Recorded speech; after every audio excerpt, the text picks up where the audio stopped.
They say legends are born in fire, forged through struggle, tested by time. But some legends, they rise from the hills of resistance, their names whispered through generations. This is the story of a woman who became a symbol of rebellion, a ghost to the British, a mother to a nation. Her name was Nanny. It begins in the lush, mountainous heart of Jamaica, a place of beauty, but also of brutal history. There, hidden deep within the dense forests, a community of people were fighting for more than freedom. They were fighting for the right to exist. In the early 1700s, while the British Empire tightened its grip on the Caribbean, one woman led a group of escaped enslaved Africans, the Windward Maroons. They were outnumbered, outgunned, but they had something far more powerful. They had Nanny. No grand statues, no portraits to remember her by. Just stories, passed down like sacred scripture. They say she was born in 1686, far across the ocean, in the powerful Ashanti Kingdom. Captured, shackled, torn from her homeland. But even slavery could not contain her spirit. When Nanny arrived in Jamaica, she didn't just survive. She escaped. And she led others with her. Into the mountains. Into freedom. And there, she fought. This wasn't a war of armies lined up on a battlefield. No. This was guerrilla warfare. The kind of war where silence is a weapon, and the land itself becomes your ally. The British called them rebels, but the Maroons called her queen. And to them, she wasn't just a leader. She was a protector, a tactician. Some say, a mystic. They tell stories of Nanny catching bullets with her bare hands, of her vanishing into the mist like smoke. And though historians may credit strategy and terrain for the British losses, the Maroons knew the truth. Nanny's power ran deeper. For years, the British tried to crush them. But for every campaign they launched, they lost more men, more pride. Eventually, they surrendered. Not in battle, but at the negotiation table. April 20th, 1740. A treaty was signed, the British agreeing to peace, acknowledging the freedom of the Maroons, and granting land to Nanny and her people. 500 acres. That land still exists today. Moortown, once called the New Nanny Town, stands as living proof of what they built, what she built. And every year, on April 20th, they remember. But Nanny's story isn't just about rebellion. It's about the power of legacy, of what happens when a woman, stolen from her homeland, dares to rewrite her fate, and in doing so, becomes a symbol of resistance for generations to come. She never wrote a book, never sat for a painting, but ask anyone from Moortown who she was, and they'll tell you Nanny was everything. This isn't just history.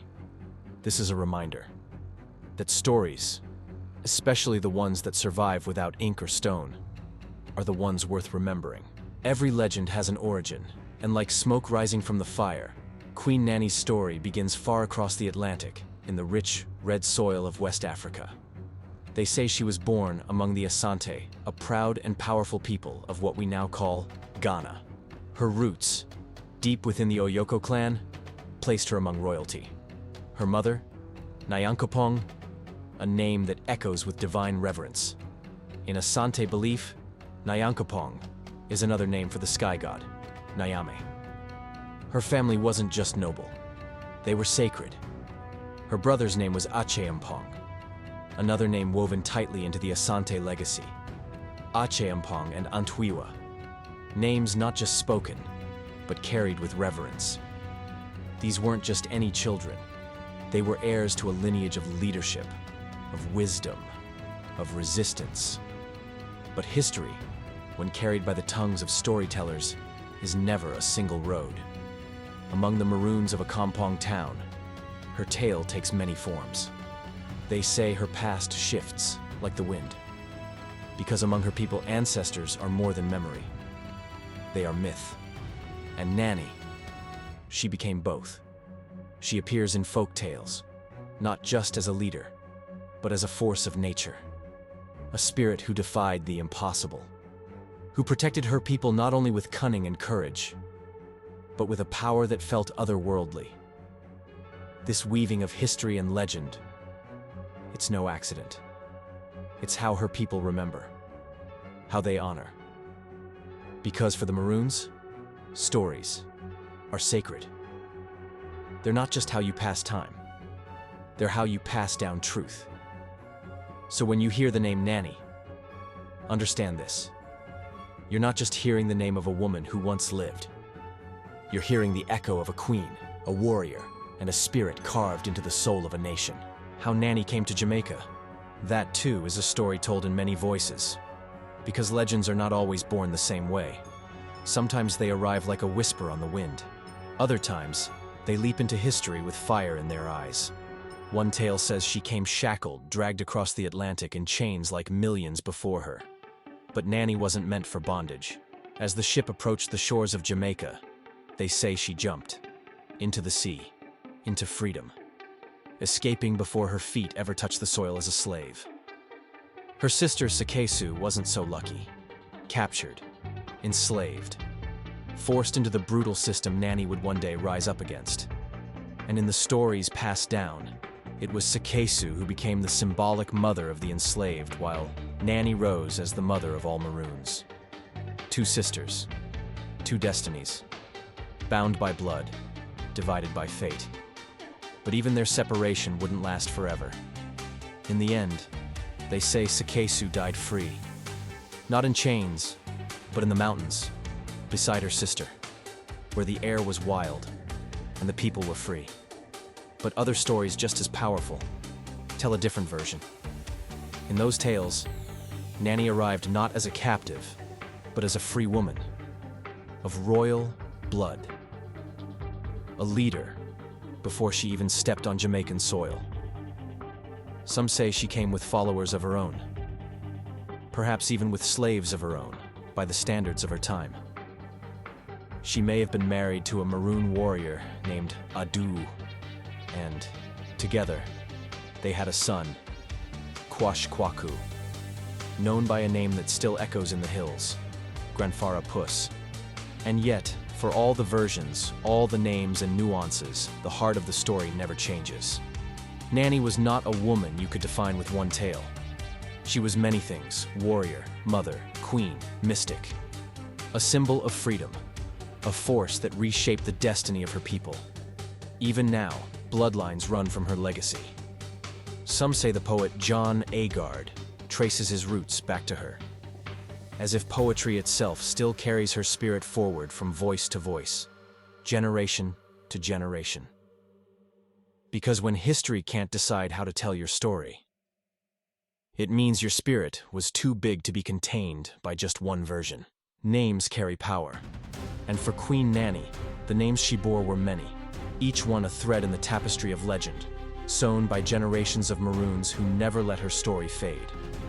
Some say her name wasn't always Nanny, that she was once called Sarah or Matilda, that she bore the name Sarah Matilda Rowe. It's a claim passed down in whispers, held close by the Rowe family of Jamaica, who speak of her not just as a hero, but as blood. But history rarely gives us certainty when legends walk its path. According to Maroon oral tradition, Nanny's life was shared with a man named Swipplemento, a warrior with a name that would later be softened, anglicized, into Rose Harris. The people who knew him called him Pa Rose, or simply Pa Rowe. And Nanny? She became Shanti Rose, Ma Rowe, a name that echoed both her Ashanti roots and her role as mother to a nation. They say over time, Rowe became Rowe, a name now woven into Jamaican history. As Maroons embraced Christianity, many shed their African names, choosing new ones to survive in a changing world. But even in those changes, the truth never disappeared. It adapted. It endured. With Swipplemento, or Pa Rowe, Nanny had a family, 3 children, 2 sons, Kojo Rowe and Ampong Rowe, and a daughter, named for her mother, Nanny. Imagine that. A warrior, a queen, and a mother. Not just to a movement, but to a bloodline that still walks the earth today. Some may argue over the facts, question what can or cannot be proven. But in the hills, where the Maroons still live, they don't need ink on paper to remember who Nanny was. They have stories, names, echoes of her voice in the wind. And that's more powerful than any document, because when a woman leaves behind not just children, but a nation, a village, and a myth, she becomes timeless. To understand Nanny, you must understand her people. They called them Maroons, but they were much more than fugitives or rebels. They were warriors, survivors, builders of hidden kingdoms carved into the mountains of Jamaica. Their story begins in chains. West Africans, stolen from their homelands, shipped across the Atlantic like cargo. Many came from the Ashanti and Akan nations, people known by the British as Coromantee, feared and respected for their strength in battle and their unwillingness to break. But they were not alone. Others came from Nigeria, from the Congo, from Madagascar. Different tongues, different tribes, all caught in the cruel net of slavery. And yet, somehow, they found unity in rebellion. You see, from the moment their feet touched the soil of Jamaica, many refused to bow. They escaped. Into the hills, into the forests, into freedom. There, in the rugged spine of the island, in places where no plantation could thrive, and no British soldier dared to linger too long, they built something extraordinary. Villages hidden by mist and jungle. Communities bound not by law, but by shared pain, and the dream of liberation. These were the Maroons. Some had escaped the British. Others had fled even earlier, during the days of Spanish rule in the 1600s.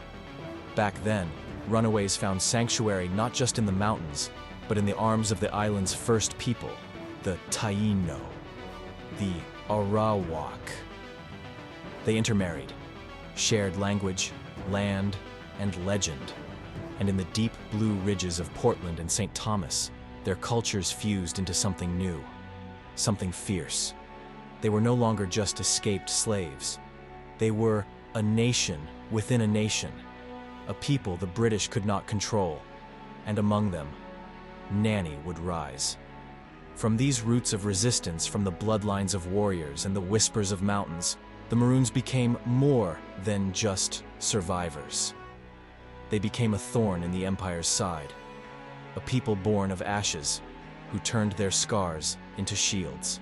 When the British wrestled Jamaica from Spain in 1655, they thought they were claiming an island. What they didn't know was that the mountains had already been claimed long before them. As enslaved Africans fled the plantations, breaking their chains and vanishing into the wilderness, the Maroon communities began to grow. The British believed these Maroons were simply escapees from the chaos of war. But the Maroons themselves tell a different story, especially those from Nanny Town. According to the legends passed down from elder to child, Nanny's people weren't newcomers to rebellion. They didn't just run from the British. They had already been there, in the mountains, in the forests, in freedom, long before European boots ever scarred the soil. They tell of a deeper history, one that traces back to the very first days of Spanish conquest, when the Spaniards landed in Jamaica in the 1500s, bringing death, disease, and domination to the island's first inhabitants. The Tainos fled. Into the mountains they ran, seeking sanctuary among the peaks of the Blue Mountains. And it is there, the Maroons say, that the first sparks of their nation were born. A union between the fleeing Tainos and the Africans who would later come, not in peace, but in chains. According to Maroon oral tradition, Nanny's own family arrived in 1640, not as slaves, but as warriors. Escaping or perhaps even avoiding enslavement entirely, they found refuge in the hills and joined with those who had already built secret, sovereign lives away from colonial eyes. By the time the British took control of the island in 1655, these Maroon communities had already stood for over a century. They weren't just survivors, they were founders. So when you hear the name Nanny Town, know this. It wasn't just a hideout, it was a legacy, built not by escape, but by defiance, by a people who chose freedom before the world even knew their names, By the mid-1600s, Jamaica was changing hands. The English stormed the island, pushing out the Spaniards and seizing control. But as the Spanish retreated, they left behind more than crumbling forts and abandoned plantations. They left behind something far more dangerous to British ambitions: freedom. The Spanish, in their flight, freed their enslaved Africans. And those men and women did not wait for permission to live. They vanished into the wild. Some followed the footsteps of leaders like Juan de Bolas and Juan de Serra's Maroon commanders, who had already carved out resistance in the hills. And many more found their way to the windward Maroons, reinforced by these newly freed fighters, and joined by those who continued to escape the plantations. The windward Maroons became a force the British could neither tame nor ignore. They didn't just survive, they fought back. With every raid, every ambush, every stolen weapon and reclaimed soul, they grew stronger, smarter, more dangerous. And in the eastern mountains of Jamaica, they found not just shelter, but leadership. By the early 1700s, the windward Maroons were no longer scattered runaways. They were an army of the unseen, with Queen Nanny at their helm. Alongside her stood Quao, another formidable leader. Together, they commanded the eastern resistance. Far to the west, Captain Cudjoe and Akampong led the leeward Maroons. Different leaders, different regions, but one shared mission: to break the Empire's grip.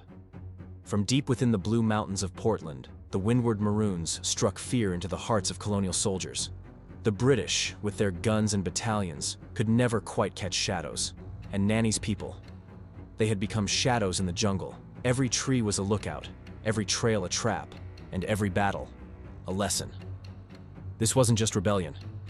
It was the birth of a nation that refused to kneel. High in the hills, far from the reach of chains and whips, life beat to a different rhythm. In Nannytown and the other hidden villages scattered across the Blue Mountains, the Maroons didn't just hide, they thrived. They built communities that echoed the societies many of them had known back in Africa. Structured, resilient, familiar, it was no accident. The organization of Nanny's people mirrored the Asante way of life: communal, strategic, and rooted in survival. They raised animals, they farmed the land, they hunted the wild, and when it came time to trade, they moved silently down into the market towns, bartering crops for weapons, cloth, and the tools of freedom. But Nannytown was never just a sanctuary. It was a base of operations. For nearly 85 years, from the British invasion in 1655 to the signing of peace treaties in 1739 and 1740, the Maroons were more than freedom seekers. They were freedom fighters. Under Nanny's watchful eye, they became legends. She planned raids with precision, striking plantations under the cover of darkness. Her warriors would slip in like ghosts, liberate the enslaved, take food and weapons, and burn the oppressor's wealth to the ground. They weren't content with their own freedom. They returned again and again for others. Over 3 decades, Queen Nanny didn't just build a community. She built an army of the redeemed. She's credited with freeing over 1,000 enslaved Africans, 1,000 lives reclaimed, futures restored, and stories rewritten.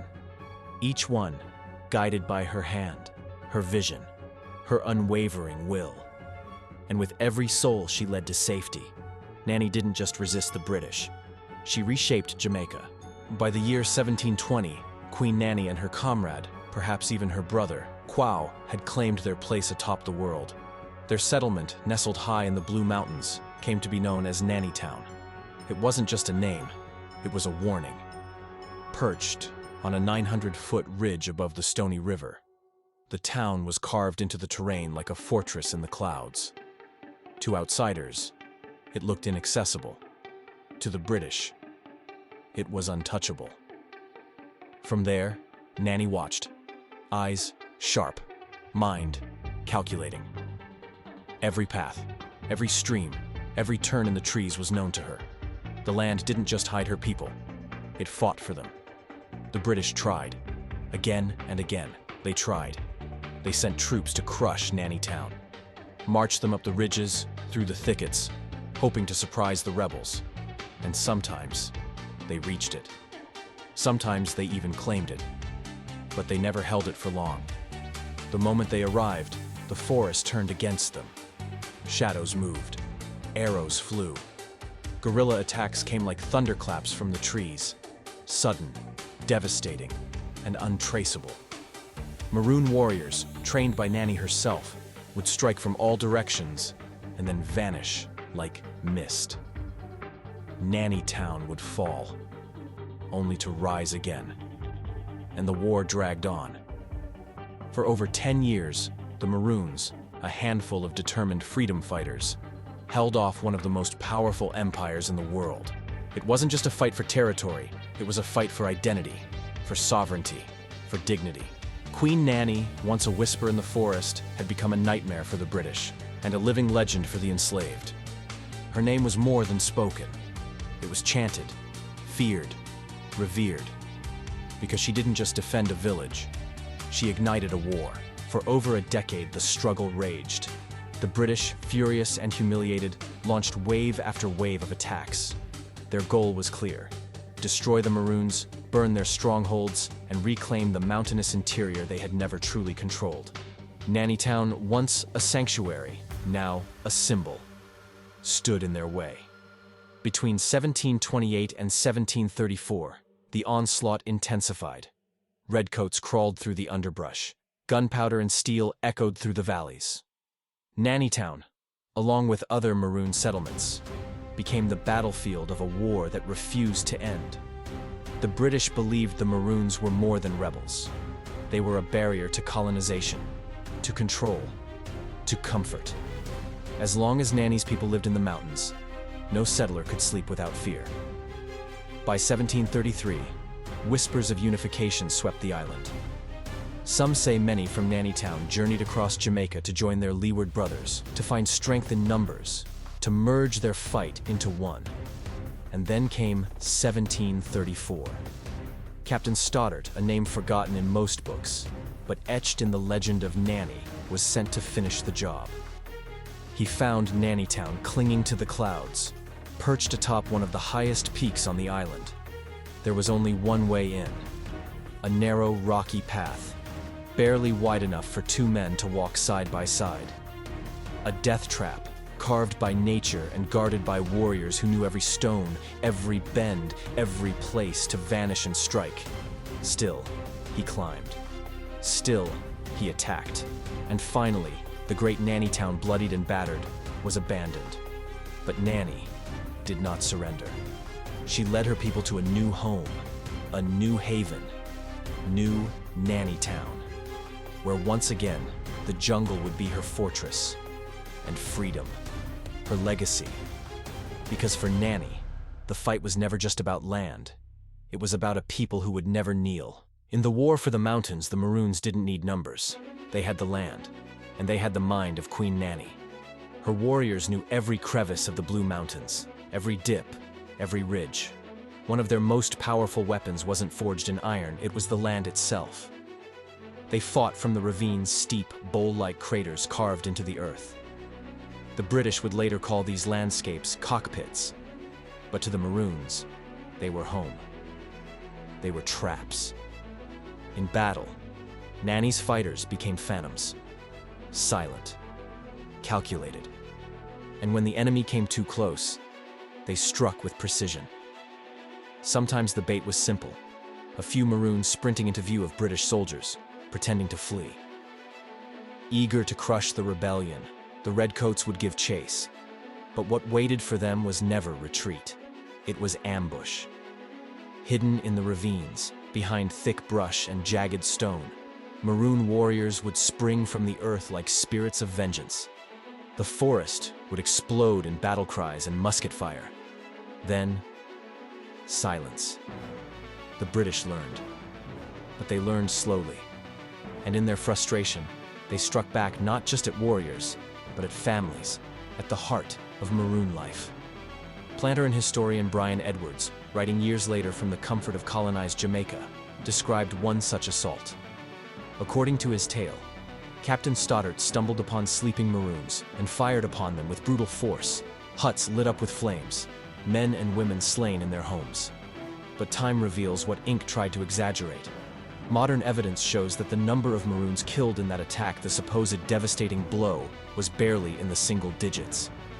Because even in sleep, Nanny's people were never truly vulnerable. They were always ready, always watching, and their fight was never over in one night. For every attack, they endured. For every loss, they rose. Because when your spirit is forged in fire and shaped by the mountains, you do not fall quietly. How do you win a war when your enemy has more men, more weapons, more everything? You fight smarter. That's what the Windward Maroons did, again and again. They stood against one of the most powerful empires on Earth and won. Not through brute force, but with tactics that turned the terrain into a battlefield and the forest into an ally. Their greatest weapon wasn't a blade or a musket, it was sound. The abeng. A cow horn simple, crude to the untrained eye, but in the hands of the Maroons, it became a master key to the mountains. A communication tool unmatched by anything the British had. With a single blow, a Maroon could send signals echoing across the valleys, messages of warning, strategy, or summons. Each tone meant something different, and only the Maroons understood its code. Lookouts hidden in the hills could warn of advancing troops long before their boots touched the ridge. Reinforcements could be summoned without ever lighting a fire or sending a runner. To the British, it was baffling. Their messages moved on paper, by hand, through terrain that swallowed men whole. But Nanny's people, they spoke through the wind. The abeng didn't just carry sound, it carried freedom. It carried life. It was yet another reason the Windward Maroons could move like shadows and strike like thunder, vanishing before the British even knew what hit them. And behind this brilliant network of strategy, sound, and stealth was Nanny. Because while the British brought guns, the Maroons brought something far greater. A war that the land itself wanted them to win. To fight the Maroons was to fight the forest itself. Nanny's warriors didn't just live in the mountains, they became one with them. Masters of camouflage, they knew how to vanish into the trees, how to make silence louder than any gunshot, and how to turn the jungle into a weapon. British soldiers would return from the hills with wild-eyed tales, of trees coming to life, of branches that moved on their own, of heads severed by spirits they never saw. But these weren't ghosts. They were Nanny's soldiers, camouflaged so perfectly that a man could pass within inches and never see them.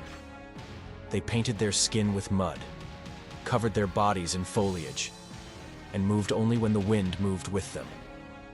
They learned to slow their breathing, to quiet their hearts, to become shadows among shadows. You could stand beside one and never know, until it was far too late. And even fire, that loudest of human signals, became a tool of stealth. The Maroons discovered ways to light their fires without smoke, without glow. Their flames fed only what was necessary, never betraying their position to the enemy. To the British, it was sorcery, witchcraft. But it wasn't magic. It was discipline, training, brilliance. It was war, the way Nanny taught it. A war where invisibility wasn't fantasy, but strategy. And through it all, her people became legends, not just because they survived, but because they made the impossible look effortless. In war, victory isn't always won with numbers. Sometimes, it's won with fear. The Windward Maroons didn't just fight the British, they redefined how war was fought. They didn't meet the enemy on open ground. They didn't build fortresses with walls. They let the land be their fortress. Their village, hidden deep in the Blue Mountains, was nearly unreachable. Rugged, isolated, defensible. There was only one way in a narrow trail, barely wide enough for a single man. And Nanny, she knew exactly what that meant. Every soldier sent to attack had to move in single file, one behind the other, like dominoes waiting to fall. And fall, they did. Her warriors lay in wait, hidden in silence, high above or just beneath the brush. At the perfect moment, a rustle, a whistle, the breath of the abeng the trap would spring. Arrows, spears, stones, and the forest would echo with screams. But here's where Nanny's genius shined brightest. She never wiped out the entire enemy force. No, she always let some escape. Battered, broken, terrified. Survivors sent not back to fight again, but to speak, to carry tales of what they had seen.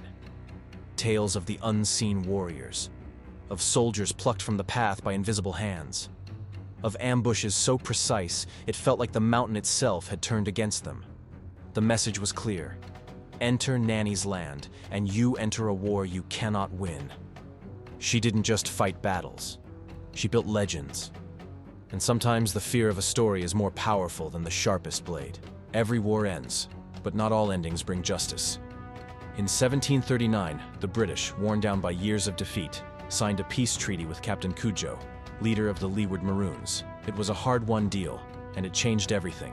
Because once that ink dried, it changed how the British negotiated with the rest. A year later, in 1740, they came to the windward Maroons not with respect, but with conditions. Their offer was less generous, less land, less recognition. Still, the bloodshed had taken its toll, and the windward leaders, weary but unbroken, accepted. Quao, Nanny's longtime ally and a respected leader in his own right, stood at the center of that moment. He would go on to lead a new settlement, Crawfordstown. But the treaty had a flaw. It said nothing of land, no boundaries, no allocations, just vague promises and uneasy silence. What followed was predictable. The British planters, always hungry for more, pushed. Disputes over territory flared like old embers reigniting. The Maroons of Crawfordstown, and later those of Charlestown and Scots Hall, found themselves in constant battles not with bullets, but with borders.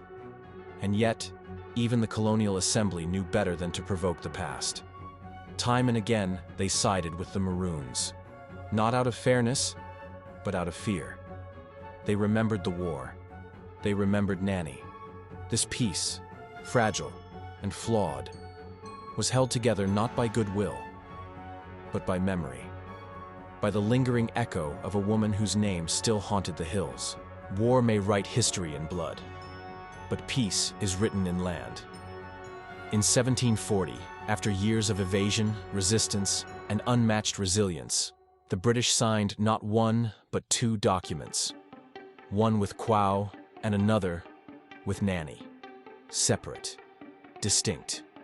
Because Nanny was more than just a military leader. She was the soul of a people, and the British knew it. That year, Queen Nanny and her followers were granted a parcel of land in Portland, 500 acres carved from the very mountains they had defended with their lives. It was official, government sealed, a reward not freely given, but hard-won. This was more than real estate. It was recognition. That land became the foundation for what would be known as New Nannytown. And over time, it would take on another name, one that would stand for generations. Moortown. But the story didn't end there. In 1781, the Assembly of Jamaica acknowledged what was already clear. The Maroons of Moortown needed more. The land was their lifeline. So they purchased an additional 500 acres from a neighboring planter, Charles Douglas. Now 1,000 acres strong, Moortown wasn't just a village. It was a monument, built on soil soaked with sacrifice, founded by the will of a woman who turned war into survival, and survival into sovereignty.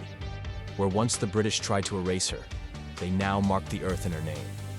Because Nanny didn't just lead a rebellion, she left behind a nation. With land came peace, but peace came with a price. When the treaties were signed, when the blood had dried and the land was granted, the Maroons, including those of New Nannytown, made a difficult agreement. They would no longer shelter new runaway slaves. Instead, they were expected to return them. For bounties, for peace, for survival. The Maroons, who had once been the great liberators, were now asked to stand on the other side of the chain, to become enforcers of a system they had spent generations fighting to escape. It was compromise. It was survival. It was the cost of keeping what they had won. And the British? They saw it as victory. not just because they had ended a rebellion, but because they had turned former enemies into allies, protectors of the colonial order. In return, the Maroons kept their towns: Crawfordstown, Cudjoestown, later renamed Trelawneytown, Charlestown, Scott's Hall, and of course, Nannytown, reborn as Moortown. 5 settlements in all, each led by its own chief, each watched by a British-appointed supervisor. Autonomy, yes, but not freedom without limits. Still, the legacy of those towns and of the treaties that shaped them remains etched into the island's history, because even under British watch, even with those harsh compromises, the spirit of Maroon resistance never died. It lived in the songs, the language, the land, and in the name of the woman who led them through the fire and into the future. Queen Nanny, mother of Maroons, warrior, strategist, legend. She didn't just fight a war, she changed a world. Time marched on. New Nannytown, once a stronghold of resistance, carved from rebellion and crowned with freedom, was given a new name: Moortown, possibly in 1760 after Governor Sir Henry Moore, a symbol of changing times and shifting allegiances. That same year, the island erupted once more. Tacky's War, another uprising, another cry for freedom. This time from the enslaved Africans still shackled on the plantations. A spark lit by Tacky, a former Akan noble turned rebel leader, determined to reclaim the dignity stolen by slavery. But this time, the Maroons stood on the other side. By now, Moortown was under the authority of a white superintendent named Charles Swigel. Maroon leaders, men like Clash and Sambo, answered to him. And when the rebellion broke out, they were ordered to fight not with the rebels, but against them. And they did. The same people who had once turned the forest into a battlefield for freedom were now called upon to suppress it. Perhaps by then, Queen Nanny had already passed. The legends don't say.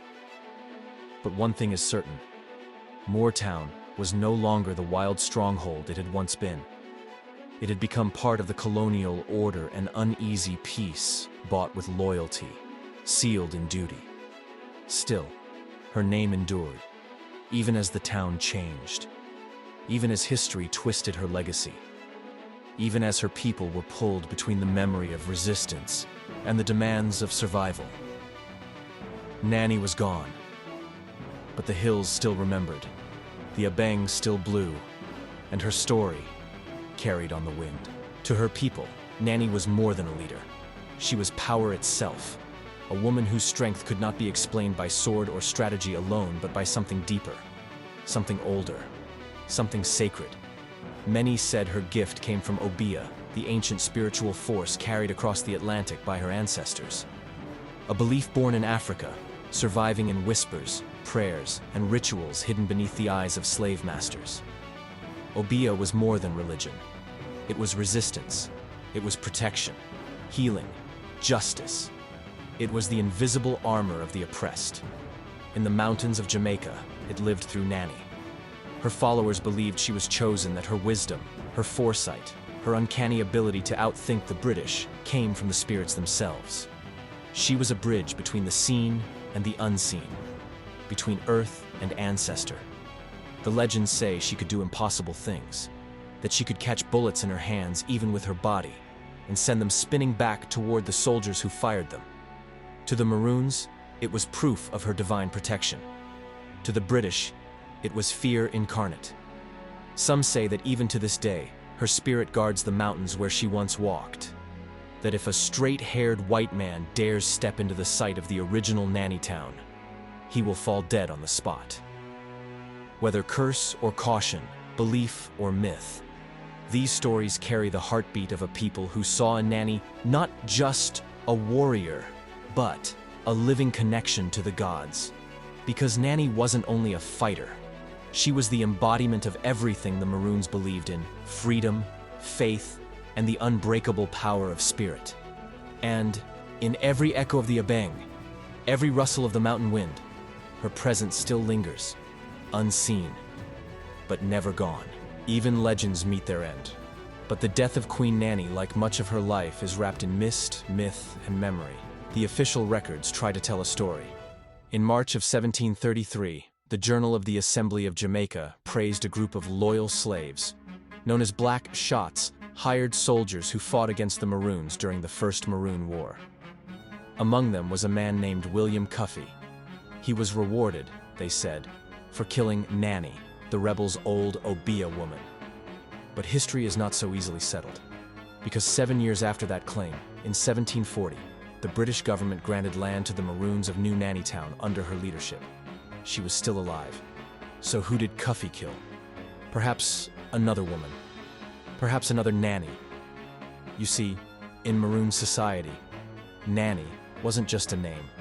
It was a title, an honor given to women of status, of wisdom, of power. But there was only one Queen Nanny. And the Maroons, they know her story. According to their oral history, she lived into old age. She passed not in battle, but in peace, surrounded by the people she had protected, guided, and led to freedom. No monument was built. No grave was marked by stone. But they say her body rests in Moortown, in a place the Maroons call Bump Grave, a mound of earth. No inscriptions, just a swelling of soil and a legacy buried beneath it. And though the exact date of her death remains unknown, lost to time and tale, one truth stands unshaken. She never truly died. Because in the hearts of her descendants, in the songs sung across generations, in every abeng blown over the Blue Mountains, Nanny still lives. Long after the battles ended, long after the mountains fell silent, the world began to remember. Nanny of the Maroons, once a ghost in the forest, once a warrior queen the British could never catch, became something greater, a symbol. In 1975, the Jamaican government did what history had delayed for far too long. They named her a national hero. It was Colonel C.L.G. Harris of Moortown, a descendant of her people and a senator in Jamaica's upper house, who led the charge. His efforts ensured that Nanny would no longer be remembered in whispers, but honored in stone. Her face now graces the 500 Jamaican dollar bill. The people simply call it a nanny. Every October, her legacy is celebrated on National Heroes Day. In Portland, her spirit stands tall at Nanny's monument in Moortown.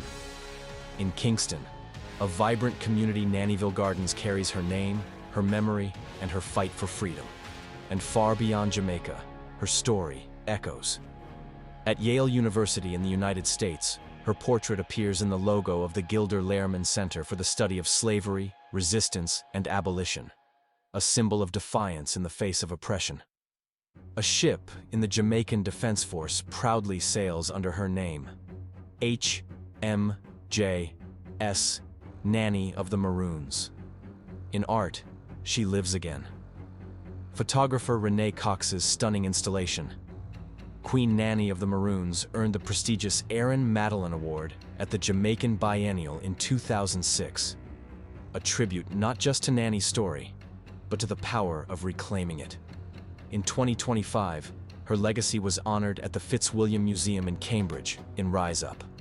Resistance, revolution, abolition, a celebration of resistance leaders across the Caribbean. And now, in Coventry, UK, a new chapter begins. A musical, Nanny of the Maroons. Slated to premiere in 2027, it will bring her story to the stage, created not just by playwrights, but by the voices of over 1,000 members of the local community, proving once again that Nanny's story doesn't belong to the past. It belongs to the people, to the rebels, the dreamers, the freedom fighters still rising in every corner of the world. Because Queen Nanny wasn't just a hero of her time, she's a hero for all time. So now you know the story, not just of a woman, but of a warrior, a strategist, a mother, and a myth. Queen Nanny of the Maroons didn't just fight for freedom, she defined it. She turned mountains into fortresses. She turned whispers into legends. And she turned the impossible into a legacy that lives on today. From the forests of Jamaica to museums, stages, and classrooms across the world, her story still resists erasure. But here's the truth. There are more stories, like Nanny's, waiting to be told. Stories buried beneath centuries of silence. Stories that deserve your voice. If this story moved you, if it taught you something, inspired you, challenged what you thought you knew, don't let it stop here. Like the video. Share it. Comment your thoughts below. Tell us, what does freedom mean to you? And if you want more powerful stories of resistance, rebellion, and real heroes from history, please like, share, or subscribe. This help to bring you more stories like this. Because the fight for truth, just like Nanny's, is never really over. Not here. Not now. Not ever.